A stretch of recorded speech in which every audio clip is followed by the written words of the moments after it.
On va démarrer. Merci beaucoup d'être venus. C'était, si vous avez fait la fête hier soir, c'est vraiment sympa d'être là ce matin. Comme vous le savez, la thématique cette année des assises, c'est Ensemble. Et ça me paraissait très logique de parler des ONG et de la contribution de la communauté InfoSec pour aider, de la coopération. Donc on va voir comment les ONG se sécurisent et l'importance de cette collaboration entre hackers éthiques et organisations humanitaires. On sait que plus de 50% des ONG ont été victimes de cyberattaques. Elles relèvent des défis uniques en matière de cybersécurité, avec souvent peu de moyens, peu de ressources, des impacts de cyberattaques qui peuvent être dévastateurs, non seulement pour les opérations internes, pour leur réputation et aussi les bénéficiaires.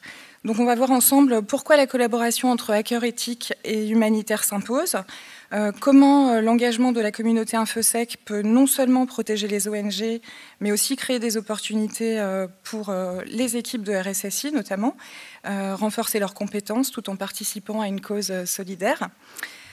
Pour en parler, j'ai invité Bénédicte Legour, qui est responsable sûreté et sécurité de SOS Méditerranée, Maxime Giraud, RSSI de Action contre la faim, et Fabien Lemarchand, président de Hack4Values. On va commencer par vous présenter. Bénédicte, est-ce que tu peux expliquer les missions principales de SOS Méditerranée et comment la cybersécurité impacte vos opérations? Bonjour à tous. Vous m'entendez bien? Oui. Super. Donc je suis responsable sûreté et sécurité pour SOS Méditerranée depuis bientôt 3 ans. Donc ça couvre à la fois la sécurité physique des équipes et la cybersécurité. SOS Méditerranée, c'est une association civile européenne de sauvetage en mer Méditerranée. Elle a été fondée en 2015 par une humanitaire française, Sophie Beau, et par un capitaine de marine marchande, Klaus Vogel, allemand lui, qui sont retrouvés confrontés au drame humain en Méditerranée centrale à la suite de l'arrêt de la mission de sauvetage Mare Nostrum qui était menée par le gouvernement italien. Et donc, ils ont décidé de monter une équipe de sauveteurs à bord d'un bateau ambulance qui était l'Aquarius au départ, voilà, pour essayer de diminuer le nombre de morts en Méditerranée centrale, tout simplement. C'est l'axe, depuis 2014, c'est l'axe migratoire, la route migratoire maritime la plus meurtrière au monde.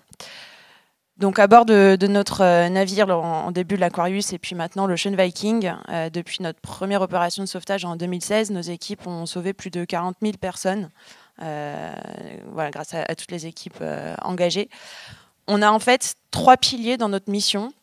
Un premier pilier qui est le sauvetage, donc l'opération de sauvetage en tant que telle, où nos marins sauveteurs professionnels vont repérer des bateaux en détresse et effectuer le sauvetage et les mettre en sécurité à bord de l'Ocean Viking.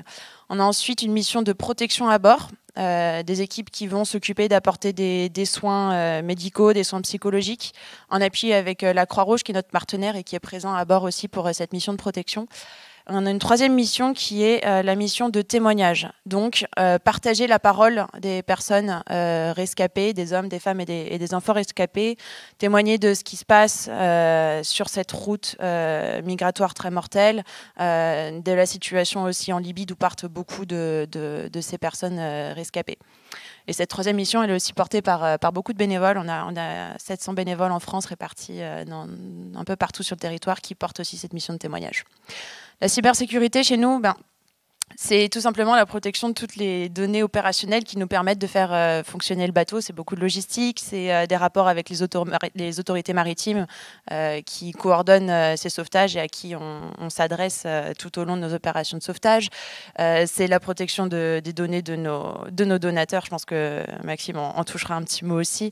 Donc c'est besoin sur tous les plans. Merci. Maxime, Action contre la faim, est-ce que tu peux nous dire comment présenter ton association, bien sûr, et expliquer comment la cybersécurité est intégrée chez vous? Alors bonjour à tous. Donc Action contre la faim, c'est une association qui a été fondée en 1979, donc c'est un petit peu plus vieux. On intervient dans 23 pays, dans la France, depuis récemment, ça fait 3-4 ans qu'on intervient en France.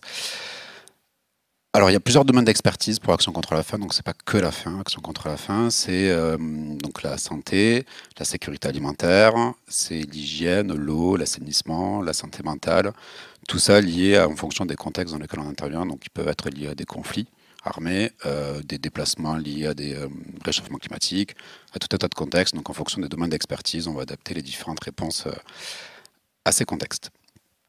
Donc du coup, nous, effectivement, la cybersécurité est un vrai sujet. Il y a plein de contextes qui font que du coup, les problématiques sont un petit peu différentes. Donc ça peut être de la protection des données personnelles, principalement, qui viennent de nos donateurs et de nos bénéficiaires. Ce sont nos deux secteurs les plus sensibles pour ASF. Et certaines données qui sont un peu plus génériques aux pays dans lesquels on intervient, des déplacements de nos humanitaires, etc. Donc on se bat à peu près tous les jours pour essayer de protéger ces données, parce qu'il y a les pays dans lesquels on intervient peuvent être intéressés pour récupérer les données de bénéficiaires, par exemple. Les données de donateurs aujourd'hui sont une petite mine d'information, vous le savez tous, pour faire tout un tas de campagnes qui pourraient être intéressantes financièrement, etc., etc. Donc voilà à quoi correspond la cyber dans le milieu avec un contexte particulier au niveau géopolitique. Avec un contexte particulier géopolitique, effectivement, très fort. Il y a des pays dans lesquels où il peut y avoir un intérêt particulier pour surveiller nos livraisons de médicaments dans des pays un peu difficiles, parce qu'ils pourraient être peut-être intéressés de les récupérer ou de les bloquer. Donc, ouais, donc il y a un contexte géopolitique très fort. Merci Maxime. Fabien, toi tu as quitté ton poste de RSSI chez Mano Mano pour te consacrer pleinement à Hack4Values, où tu déjà participais de manière ponctuelle, j'imagine. Est-ce que tu peux nous expliquer cette transition et puis les programmes de bug bounty solidaire, en quoi ça consiste? Est-ce que c'est la même chose, ça fonctionne de la même manière qu'un bug bounty avec Yogosha ou d'autres acteurs? Merci Véronique, bonjour à toutes et à tous. Donc, Fabien Lemarchand, donc président de l'association Hack4Values. Juste pour vous préciser un peu ce qu'est Hack4Values, ça a été créé en 2021, donc effectivement c'était quelque chose que je faisais en parallèle avec les équipes de l'association. Et récemment, j'ai quitté Mano Mano pour y consacrer plus de temps. Hack4Values, c'est quoi? C'est très simple, c'est un bug bounty gratuit pour les ONG. Donc c'est le principe, on a une communauté de hackers éthiques bénévoles. On a des ONG et en continu, ils vont aller rechercher des vulnérabilités, des faiblesses de sécurité sur l'ensemble de leurs services exposés sur le web qui pourraient être exploités par n'importe quel acteur malveillant. Donc on est sur du bug bounty, le même principe où il y a un périmètre, où les hackers éthiques vont utiliser le même code de conduite et la même façon de faire, avec la remise de rapports et de POC pour expliquer qu'est-ce qu'ils ont trouvé, comment ils l'ont trouvé et quel est le niveau de criticité. La seule différence, c'est que derrière, il n'y aura pas de rémunération. Il y aura de la reconnaissance via des goodies, après j'aurai des exemples de comment on va animer cette communauté, mais c'est le même fonctionnement, ça reste un bug bounty, mais gratuit pour les ONG. Donc c'est la mission d'Hack4Values, c'est de fournir ce bug bounty en permanence pour les ONG, pour avoir les bénéfices du bug bounty pour des ONG, c'est-à-dire d'avoir une extension de leurs équipes, donc faire appel à une communauté d'experts en sécurité, donc effectivement gagner en capacité, avoir ce test en continu, venir tester leurs services exposés sur le web et s'assurer de ne pas avoir de vulnérabilité de sécurité, de travailler sur des sujets concrets, parce que quand il y a une découverte, avec le bug bounty, c'est quelque chose de concret, de réel, avec un vrai impact derrière, et tout ça pour les prémunir au maximum des incidents de sécurité. Voilà la mission globale de Hack4Values.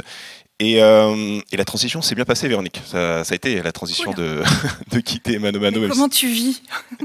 Très comment bien. l'association vit?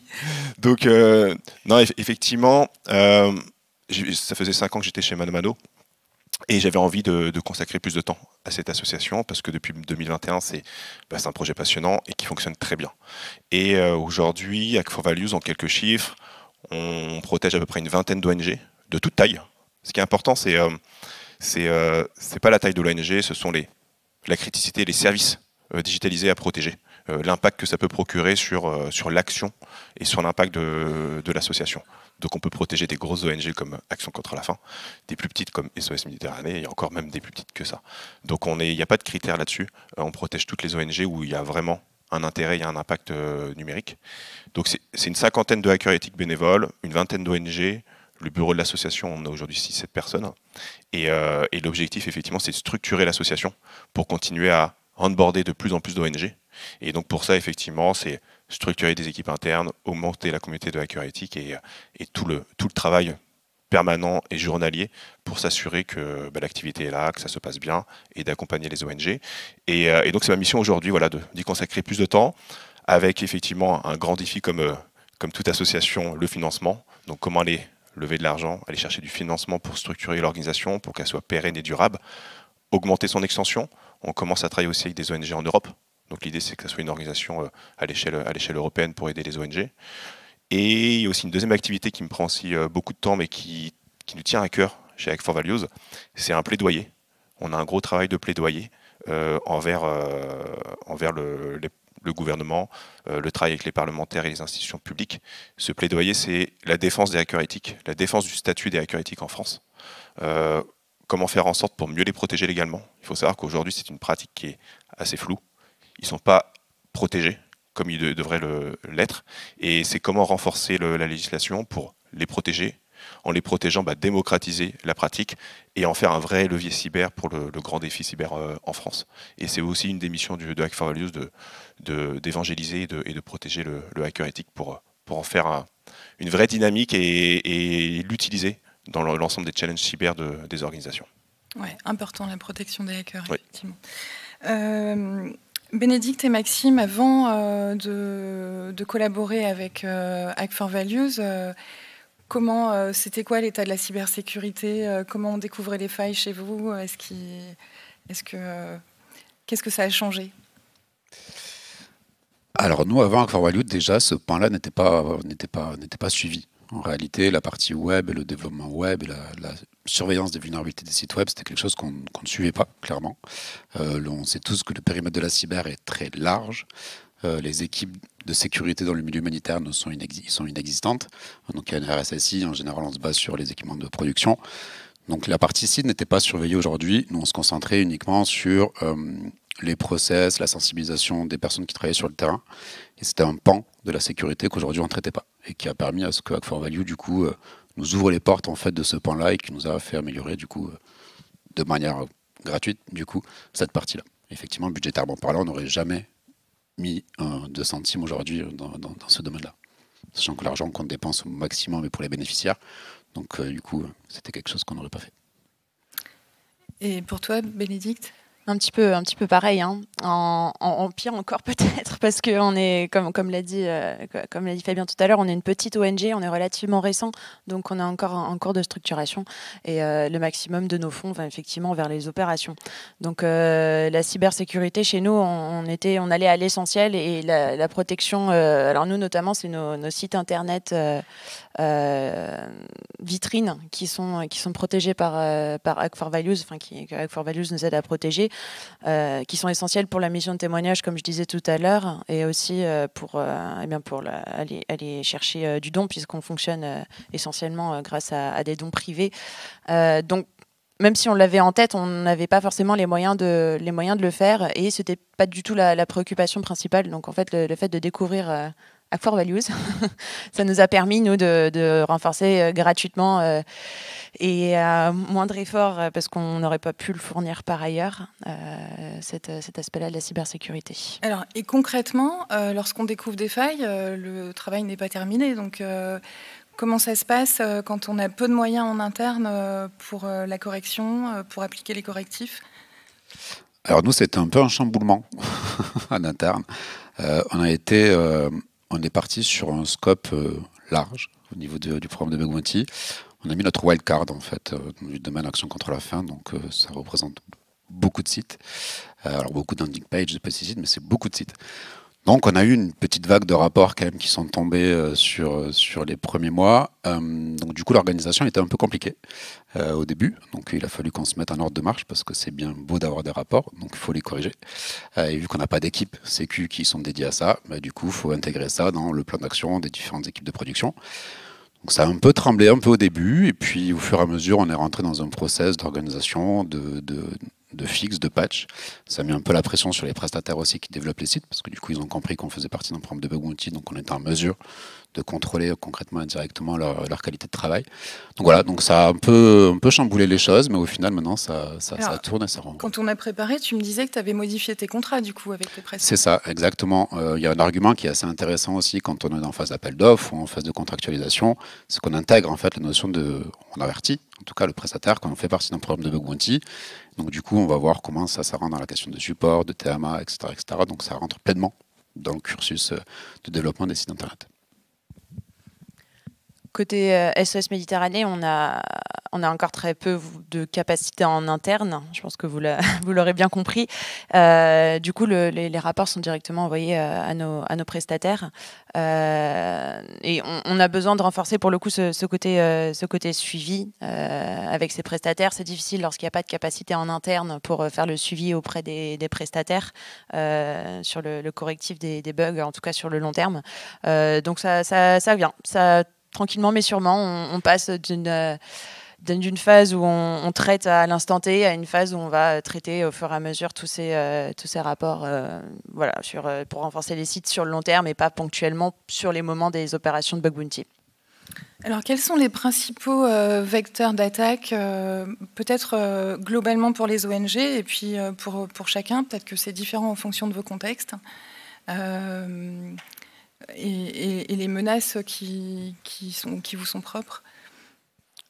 Pour moi? Tu peux te lancer vite fait. Non, tu me connais bien. Non, globalement, on peut comparer par rapport à des organisations privées ou des ONG.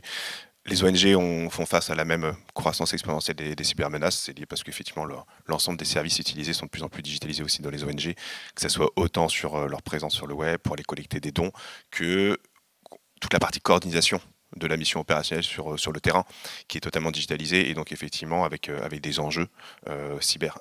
Et comme le disait Maxime tout à l'heure, ce qu'on a pu constater avec notre communauté, où on a l'habitude de travailler sur des organisations privées dans différents secteurs des activités, avec les ONG, ce qui va changer, c'est qu'effectivement il y a deux vecteurs, deux menaces principales nouvelles qui se rajoutent et qu'on revoit régulièrement, c'est tout ce qui va être lié à l'activisme ou tout ce qui est géopolitique. Et donc oui, il y a un événement dans le monde, un conflit, une catastrophe ou autre, souvent des ONG vont avoir une présence là-bas, et il faut le dire, ce sont les cibles premières pour essayer effectivement d'aller viser quelqu'un. Ça va être des intermédiaires qui vont être pour avoir effectivement des finalités soit liées effectivement à un contexte géopolitique sur un conflit ou autre, pour aller déstabiliser des situations. Et les ONG sont ciblées en première parce qu'ils partent du constat. Les ONG ont moins de capacité, moins de moyens, donc auraient sûrement plus de vulnérabilité pour avoir des impacts indirects sur notre cible. Et donc effectivement, dès qu'il y a des contextes géopolitiques ou dans le monde, et il y en a régulièrement, on voit qu'effectivement la cybermenace est encore plus importante. On peut voir des enjeux et des pics. Donc c'est comme toute organisation, mais avec effectivement ce contexte géopolitique qui augmente encore ce type de cybermenace et qui explique effectivement l'enjeu majeur pour les ONG par rapport au rôle et à l'acteur, au rôle qu'ils peuvent jouer dans ce genre de contexte. Bénédicte, de ton côté, SOS Méditerranée, tu as vu un changement ces dernières années? Je pense que le changement que j'ai vu, c'est le changement que vous avez toutes et tous vu, tout simplement, des équipes qui reçoivent de plus en plus de campagnes de phishing, avec un social engineering qui marche de mieux en mieux. Donc en fait, on a, pour le moment en tout cas, on sait qu'on est exposé à une menace aussi spécifique du fait de notre activité, c'est un fait. Mais on est aussi exposé à l'augmentation de la menace comme toutes et tous. Donc en fait, on va chercher essentiellement à se protéger de la même manière que chacune d'entre vous au sein de vos équipes, tout simplement aussi. Maxime, vous avez dû vivre des crises cyber? Oui, alors effectivement, on a les mêmes vecteurs en réalité que dans le privé, des campagnes de phishing, des tentatives de vol, des vols d'ordinateurs pour essayer de récupérer les données des personnes sur le terrain. On a aussi des facteurs qui sont un peu plus propres au milieu humanitaire, c'est des fausses campagnes téléphoniques, par exemple cet été. Vous avez peut-être certains ont reçu des coups de téléphone de soi-disant société Action contre la faim qui allaient tenter de récupérer, de récolter des dons. Bien entendu, c'était pas Action contre la faim. Donc ça, c'est ce genre de vecteur en réalité cyber et sécu qui nous pose problème, sur lequel on se bat aussi. des événements cyber, il y en a eu, du chiffrement, c'était il y a très très longtemps. Heureusement, c'était les toutes premières versions, donc ils ne maîtrisaient pas encore le domaine. Nous, entre-temps, on a évolué aussi, du coup. Mais oui, effectivement, on a les mêmes, concrètement, facteurs de risque cyber que des sociétés privées, à la différence que nous, notre matière première, c'est pas de la recherche, c'est pas une base client, mais c'est les données de nos donateurs et de nos bénéficiaires. Bénéficiaires qui vont être intéressants pour potentiellement des groupes étatiques ou qui est intéressé par récupérer une donnée personnelle, parce qu'on peut la monétiser, on le sait tous, et les données de nos donateurs qui elles, pour le coup, ont une vraie valeur marchande. Et je vais rajouter un chiffre que peut-être, Fabien, tu maîtrises mieux, mais il me semble qu'en 2023, entre 2022 et 2023, la proportion des ONG, associations et collectivités qui étaient visées par des cyberattaques à but criminel était passée de 3 à 7% dans mon souvenir.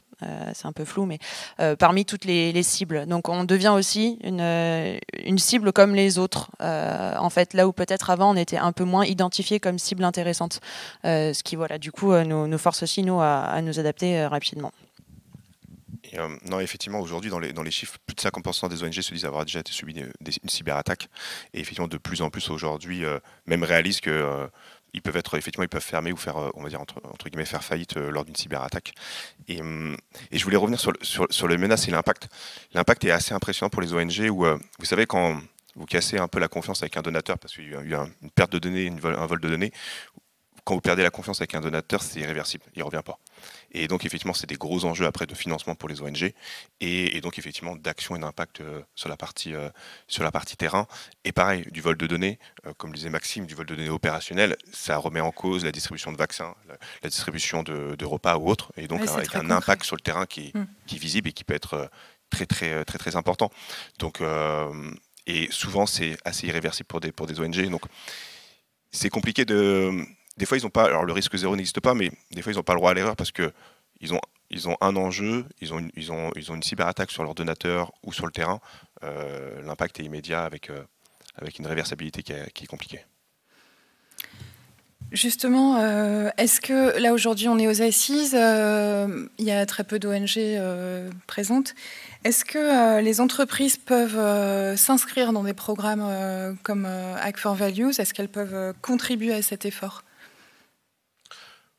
Oui, Hack for Values, c'est un élément pour, de façon globale, que cette démarche-là soit la plus globale et avec le plus d'impact positif. L'objectif d'Hack for Values, c'est de protéger ceux qui protègent.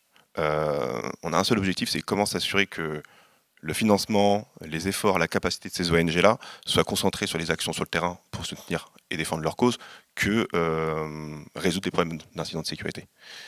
Et pareil, on préfère qu'ils mettent l'ensemble de leur financement et de leur personnel sur le terrain que sur la partie cybersécurité. Et donc, l'idée, c'est comment augmenter l'impact de ces ONG par la confiance numérique. L'objectif, c'est ça, c'est de créer ce cybermonde plus sécurisé, et là, autour des ONG pour les aider. Et donc, il y a un vrai challenge à faire. Et effectivement, tout acteur de la cyber peut jouer un rôle dedans. Donc, soit via Hack for Values ou par d'autres moyens.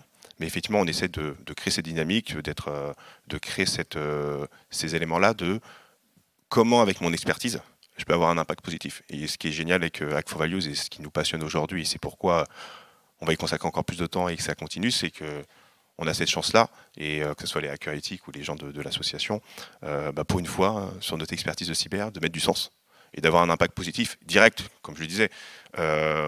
Quand vous trouvez une vulnérabilité et que Action contre la faim la corrige avant que ça devienne un incident, derrière, ça aurait pu avoir un incident sur des millions ou des milliers de personnes sur des problématiques de santé ou de faim. Donc l'impact, il est là. Et donc, il y a la chance de jouer ce rôle-là et de participer à ça pour avoir un impact positif. Donc toute entreprise peut jouer un rôle. Et donc, effectivement, ça va être via Hack for Values pour être partenaire, pour nous, comme toute association, nous soutenir financièrement pour pouvoir augmenter nos capacités et accélérer. Ça peut être aussi un rôle de participer au Bug Bounty, parce qu'au final, le Bug Bounty Hack for Values est gratuit, mais il est ouvert à tout le monde. Aujourd'hui, on a une communauté de 50 hackers éthiques, mais un hacker éthique, c'est quoi? C'est un citoyen. C'est l'engagement citoyen, ouais. Voilà, c'est qui veut l'aider. Donc, c'est une communauté qui est ouverte. Donc, on accueille toute personne qui souhaite intégrer cette communauté pour aller tester la sécurité des ONG.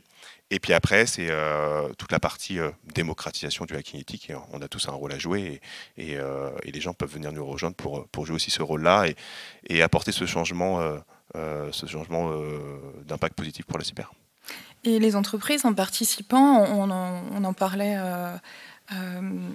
quand on a préparé cette table, est-ce que toi, en tant que mano-mano, au départ, il y avait une réflexion autour du RSE. Pas toujours facile de retirer du RSE quand on est RSSI. Ouais, alors effectivement, c'est un timing qui est assez intéressant. Effectivement, il y a le sujet du RSE et toute organisation a ce sujet-là de est-ce que j'ai de l'impact et comment je peux participer globalement dans mon écosystème ou dans la société pour avoir de l'impact. Et quand on travaille dans la tech, c'est difficile de dire qu'est-ce que je peux faire pour avoir de l'impact de façon pas trop indirecte et assez concrète. Et typiquement, si je prends mon cas chez ManoMano, Hack4Values a totalement rempli, on va dire, les critères pour avoir un sujet concret tech cyber dans une politique de RSE. Donc effectivement, Hack4Values était dans le rapport RSE de ManoMano, était totalement intégré dans l'ADN de l'entreprise, et on en a fait un vrai sujet où l'ensemble des collaborateurs pouvaient participer. On a beaucoup joué sur la visibilité de cette démarche-là et montrer la contribution des équipes sécurité ManoMano dans ce cadre-là. Et j'ai envie de dire, c'est un vecteur et un levier de succès pour la cyber. Pourquoi ? Parce qu'en faisant ça, déjà votre équipe sécurité, vous créez de l'impact positif, donc ça leur donne envie, ils sont encore plus motivés, ils veulent participer. C'est un bon moyen aussi de formation et d'apprentissage, parce que faire du bug bounty, c'est de façon continuelle d'apprendre et de voir de nouvelles techniques et autres. Donc ça joue sur la formation, ça joue dans la motivation, et ça joue aussi dans la visibilité et la communication avec ses propres collaborateurs. Parce qu'on va mettre en avant cette démarche-là, dans le cadre du RSE. Ça va mettre en avant l'équipe sécurité, et les autres collaborateurs disent « Waouh, c'est cool ce qu'ils font et je comprends ». Et derrière, ça va grandement jouer dans la stratégie cyber de l'entreprise, parce que l'équipe sécurité est vue d'une certaine image, ça va être beaucoup plus compréhensible parce qu'on a des cas concrets. Donc ça va aider même en interne dans l'entreprise pour aller pousser effectivement une stratégie de cyber ou faire des éléments. Donc voilà, ça ouvre, ça permet de rendre le sujet de la cyber au final positif, transparent, ouvert, compréhensible, et de mettre en avant ce sujet-là auprès de l'ensemble de l'entreprise. Et au final, moi chez ManoMano, ça a toujours été un levier qui m'a aidé pour mettre l'ensemble de ma stratégie ou des mesures en cybersécurité.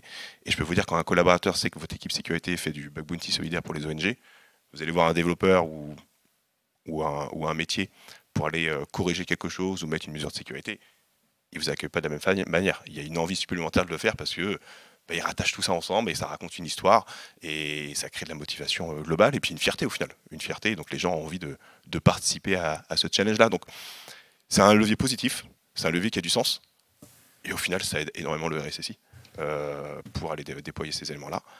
Ça joue aussi dans la rétention des gens, dans le recrutement aussi des gens. Je sais que j'ai recruté des très beaux profils, et le fait de faire du Hack4Values au sein de ManoMano a été aussi un élément déterminant pour venir nous rejoindre. Et ça joue aussi dans la rétention. Donc, au final, c'est vertueux. Faut en faire. Est-ce que... Je pense que vous avez des questions. On peut prendre quelques questions avant de... Ou est-ce que vous avez des choses à rajouter, Maxime, Bénédicte ?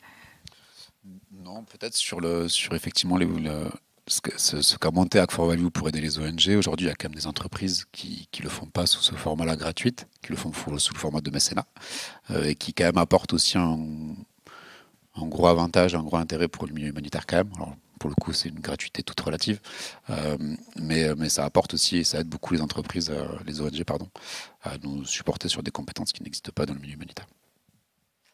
Et moi, j'avais envie de rebondir simplement sur cette notion de citoyens engagés. Donc, on a les hackers éthiques. Chez SOS Méditerranée, c'est un peu l'ADN de l'organisation, la mobilisation citoyenne. C'est comme ça qu'on s'est créé, par la mobilisation de citoyens. La première opération a été commencée par un crowdfunding. Et puis, on a tous ces bénévoles qui portent les missions de témoignage, de collecte. Et puis, on a aussi des bénévoles qui ont des appuis techniques. Et c'est les hackers solidaires de Hack4Values et tous les bénévoles de l'association, ils rejoignent en fait cette mobilisation citoyenne qui permet à l'asso de continuer les opérations en mer, tout simplement. Et pour moi, c'est vraiment très, très porteur de sens d'avoir tous ces appuis et de pouvoir bénéficier des compétences techniques comme ça. C'est ça, parce qu'en plus d'ouvrir ce programme de bug bounty, ce qu'apporte dans le fond, en fait, la communauté des 50 chercheurs, c'est leur analyse, leur soutien, l'équipe directe de Hack4Value qui vont faire le triage des rapports et qui est compliqué pour nous, parce qu'il faut déjà potentiellement des compétences techniques, il faut du temps. Donc il y a un vrai investissement en fait très fort, surtout sur un programme comme Wildcard où il y a beaucoup de rapports qui tombent potentiellement. Donc il y a un gain énorme en fait sur Hack4Value.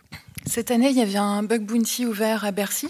Est-ce que ça va se renouveler? Est-ce qu'il y a des partenariats ou en tout cas un engagement auprès de Hack4Value avec les autorités ministérielles ou comment ça se passe? Alors oui, on va le refaire. Ouais. On attend que le nouveau gouvernement se pose un petit peu là et pour aller négocier Bercy. Mais ça va le faire. L'idée, c'est de le faire. Ce qu'on fait aussi régulièrement... On va le faire à Monaco. Hein. Pourquoi pas. Non, on fait aussi régulièrement des live hacking. Donc on fait aussi beaucoup d'événements. Et au final, pour nous, les live hacking, c'est une occasion de visibilité, mais le plus important, c'est à un moment donné, physiquement, on réunit les ONG, les hackers éthiques, et là, pendant toute une journée ou pendant toute une nuit, effectivement, là, on est en programme bug bounty intense, et c'est l'occasion pour nous de faire rencontrer les ONG avec les hackers éthiques, donc d'avoir de la reconnaissance envers les hackers éthiques, on offre des goodies, les hackers éthiques discuter avec les ONG, de comprendre effectivement telle vulnérabilité, ça avait vraiment tel impact et autres, donc de les remercier. Donc ça permet de créer ce lien-là, de mettre encore plus de sens, de mettre cette communauté ONG et hackers éthiques ensemble, et donc de l'animer et de la rendre dynamique. Et puis c'est l'occasion pour nous effectivement de faire des classements et de la reconnaissance et des récompenses sur la hacker éthique, parce que ce sont des bénévoles. Et voilà, c'est leur montrer vraiment le super travail qu'ils peuvent faire et ce que ça nous apporte. Et donc on fait régulièrement des live hacking, dont un grand live hacking solidaire qu'on fait une fois par an. Et cette année c'était en janvier à Bercy, où effectivement on avait réuni beaucoup de monde pour faire ce genre d'événement. Et puis aussi, c'est l'occasion de mettre de la visibilité. On l'avait fait à Bercy stratégiquement aussi pour aller mobiliser le gouvernement, mobiliser Bercy, parce qu'on travaille aussi sur un plaidoyer avec Bercy sur comment faire pour récompenser ces hackers éthiques et les reconnaître. Donc oui, on fait des live hacking réguliers et on va refaire ce grand live hacking solidaire à Bercy, l'objectif encore début de l'année prochaine. Mais c'est des moments aussi. Et pour répondre à la question même de tout à l'heure, comment une entreprise peut s'inscrire dans cette démarche-là, il y a le côté partenaire, soutien financier, mais il y a le côté aussi de participer au live hacking, de venir avec ses équipes sécurité pour faire aussi cet élément-là, et de aussi montrer un peu leur engagement et leur valeur. Donc les live hacking, c'est aussi un bon moment aussi pour nos partenaires pour échanger et participer sur cette thématique. Il y avait combien d'équipes participantes cette année? Le nombre de hackers éthiques? Non, d'entreprises justement qui s'étaient inscrites. Aujourd'hui, on est 4 partenaires. On avait réuni 4 ONG. Pareil, on peut pas prendre toutes nos ONG. On avait réuni 4 ONG et puis une centaine de hackers éthiques. Et après, aujourd'hui, on a 4 partenaires aujourd'hui. Et donc nos 4 partenaires étaient là et c'était l'occasion aussi pour eux de parler de la thématique. Tu peux les citer? Oui, on a. Il n'y en a que 4. Ça va aller. Donc on a Orange Cyberdéfense, alors ce sont des acteurs de la cyber qui nous soutiennent. Orange Cyberdéfense, Cloudflare, NeverHack et après Mark Digital. Et ce sont 4 acteurs de la cyber qui... Et Yogosha, je crois aussi. Et alors, Yogosha qui effectivement nous aide aussi beaucoup, qui nous prête leur plateforme en pro bono. Donc c'est derrière l'infrastructure, la plateforme qui est utilisée pour faire du Hack4Value, c'est la plateforme de Yogosha. Mais qui n'est pas limitée seulement à la communauté de Yogosha. Donc on utilise la communauté de Yogosha, mais on peut inviter des personnes hors Yogosha à aller faire du Hack4Value, donc on n'est pas limité à leur communauté. Oui, c'est un don, du coup. C'est un don et on utilise leur plateforme pour faire cet élément-là. Merci beaucoup. Est-ce qu'il y a des questions dans la salle avant qu'on termine le sujet? Oui. Alors, je vais les répéter, ou alors tu leur tends le micro? Non. Dites-moi, comme on est enregistré en audio. Sinon, Sofiane, tu te lèves et tu parles fort.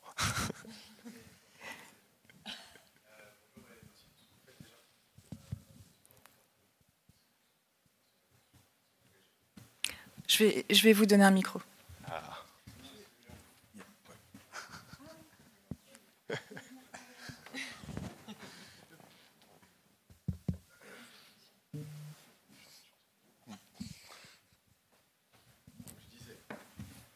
Merci pour ce que vous faites, déjà, pour commencer. J'aurais une question pour Maxime et Bénédicte. À quel point est-ce que vous ressentez aujourd'hui le besoin de mettre en avant ces actions de cybersécurité pour garder vos donateurs, pour en avoir plus? Est-ce que c'est vraiment un élément que vous sentez nécessaire de montrer vis-à-vis de vos donateurs? Parce que bon, personnellement, effectivement, si je donne... je pense que moi j'ai une autre vision, je pense qu'il faudrait plutôt mettre les donateurs dans un tableau d'honneur plutôt qu'autre chose, mais effectivement les contextes géopolitiques fait qu'il faut plutôt les protéger qu'autre chose, surtout vis-à-vis des SOS Méditerranée malheureusement. Donc, mais vous, est-ce que vous sentez vraiment le besoin par exemple, de mettre en avant Act4Value ou vos partenaires comme ça sur vos sites pour dire au fait vous êtes protégés, ne vous inquiétez pas, partagez et venez nous aider? Alors pour ACF aujourd'hui, c'est pas un argument qu'on utilise en réalité dans nos campagnes. En réalité, c'est pas un axe de communication. C'est pas un axe de communication qu'on utilise effectivement. La raison, elle est à ce que je pense que c'est une conséquence indirecte du fait que moins il y aura de papier sur nous sur un problème cyber, mieux c'est. Donc du coup, dans les faits, c'est le résultat de ça. Donc aujourd'hui, on n'utilise pas cet axe de communication pour le milieu du donateur, parce que déjà, ça va peut-être toucher qu'une partie de la population dans les donateurs, peut-être plus une question de jeunes, de génération. Donc aujourd'hui, c'est pas quelque chose qui est utilisé du tout. Un peu pareil que Maxime. J'ajoutais à ça que sur notre communication, on a beaucoup de choses à communiquer sur nos actions. Pour nous, c'est aussi le pilier de témoignage, donc un des 3 gros piliers de notre mission que d'utiliser ces moyens de communication pour porter ça. Ça ne veut pas dire que ce ne sera pas un besoin plus tard. Par contre, peut-être que ça deviendra une demande des donateurs. Pour le moment, c'est pas ressenti comme tel. Ça ne veut pas dire que ça ne le sera pas plus tard. Donc, je pense pas qu'on puisse fermer la porte à ça. Non, parce que même pour terminer, pour Action contre la faim, déjà nous, on intègre dedans de la sensibilisation sur ce qu'est la cybersécurité. Donc, une fois qu'ACF sera mature réellement sur l'univers de la sécurité, de la cyber, etc., peut-être qu'effectivement, là, ils en trouveront un intérêt de le communiquer plus largement. Merci. Bonjour. Alors, j'ai une question. Alors, moi, je travaille pour Veolia, mais c'est en dehors. J'ai une activité caritative à côté. Et on est une petite ONG, on va dire, où on est tous bénévoles, et, où on soutient des femmes entrepreneuses, mais dans l'Est de l'Europe, près de la Russie. Et donc, comme on traite pas mal de données un peu personnelles de ces personnes-là, quelles seraient les premières étapes un peu pour protéger, en tout cas, leurs données à elles, et qu'elles soient pas, qu'elles fuitent pas et qu'on ne se fasse pas hacker? Merci. Merci beaucoup pour la question. La première étape, c'est de faire du Act4Values. Donc déjà, de voir effectivement votre niveau de risque sur le périmètre externe et extérieur, qu'est-ce qui est possible, c'est la première étape. Et non, je dis ça, mais effectivement, on peut vous aider effectivement à faire en première étape, vous dire votre niveau de risque, et est-ce qu'aujourd'hui, on peut effectivement faire l'exfiltration de données, ou est-ce qu'on peut impacter vos systèmes. Et après, effectivement, il y aura plusieurs actions à faire en interne sur lesquelles on pourra toujours au moins discuter, vous aider ou vous donner des recommandations. Mais avec plaisir, n'hésitez pas à me contacter. On peut regarder ça ensemble avec grand plaisir. Merci.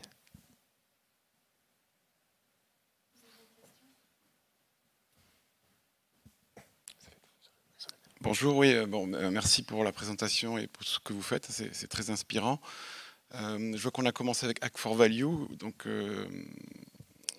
sur le bug bounty, mais comme vous le disiez, il y a aussi énormément d'autres parties dans la sécurité, que ce soit la remédiation. Donc est-ce qu'il y aurait aussi RSSI4Value, remédiation 4Value, enfin d'autres activités qui sont aussi nécessaires? C'est un très bon point. Le constat qu'on peut avoir, c'est qu'au final, dans nos ONG membres, dès qu'ils ont un enjeu ou une problématique de sécurité ou un incident, ils nous appellent. Pourquoi? Parce qu'au final, on est en contact avec eux régulier, puis on a créé ce lien de confiance. Et ils savent qu'on va pas faire les remédiations et tout, mais au final, on est un peu leur contact, maintenant leur contact et leur contact de confiance. Et donc, c'est ce qui se passe quand ils ont une problématique, ils nous appellent. Donc, on va les aider. Mais ce qu'on a fait vraiment maintenant pour que ce soit efficace et nous rester concentrés sur notre mission, on est en train de développer un catalogue un peu de partenaires de confiance avec les mêmes valeurs pour pouvoir les rediriger. Donc ça peut être des partenaires privés comme des partenaires d'autres ONG. Je ne sais pas si vous connaissez Cyberpeace Institute, qui est aussi une ONG cyber qui aide sur les réponses à incidents, les remédiations et autres. Donc voilà. Donc on est en train de faire un peu un réseau de partenaires sur lequel on va pouvoir rediriger nos ONG en disant voilà, on a les mêmes valeurs, on a un niveau de confiance avec eux, vous pouvez travailler avec eux et autres. Donc on est en train de déployer ça, mais l'objectif d'Hack4Value, c'est vraiment du bug bounty. Donc on va se concentrer là-dessus, on va rester concentré et on ne va pas faire d'autres activités de la cyber, mais on va tout faire pour réorienter les ONG sur d'autres partenaires de confiance. Merci beaucoup. Une dernière question ?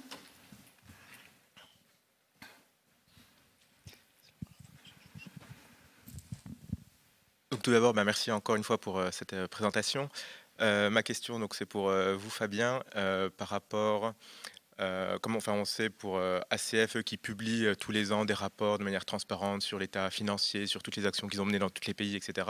Est-ce que vous aussi, vous publiez par transparence des statistiques sur toutes les vulnérabilités qui ont été trouvées, donc de manière forcément anonyme par rapport au NGO, mais sur le nombre de RCE, le nombre de vulnérabilités critiques, etc. Et c'est quelque chose qu'on est en train et qu'on veut faire. Effectivement, on commence à avoir un peu plus de data. On a 20 ONG. On commence à avoir quelques années effectivement de retour et de data. Et on voudrait faire un observatoire des cybermenaces pour les ONG. Aujourd'hui, on ne l'a pas vraiment. C'est toujours un observatoire très global des cybermenaces. Et comme on a de la data pour les ONG, on commence à faire ça, ce côté observatoire sur les menaces, sur les types de vulnérabilité, sur l'ensemble des enjeux. Donc c'est des sujets qu'on va vouloir faire, effectivement, publier ce type de rapport observatoire cyber pour les ONG. Merci. Et puis une toute petite dernière question pour Bénédicte. Vous avez mentionné que pour côté remédiation, vous donniez directement les rapports à vos partenaires externes. Est-ce qu'ils vous facturent la correction de leur vulnérabilité? Non?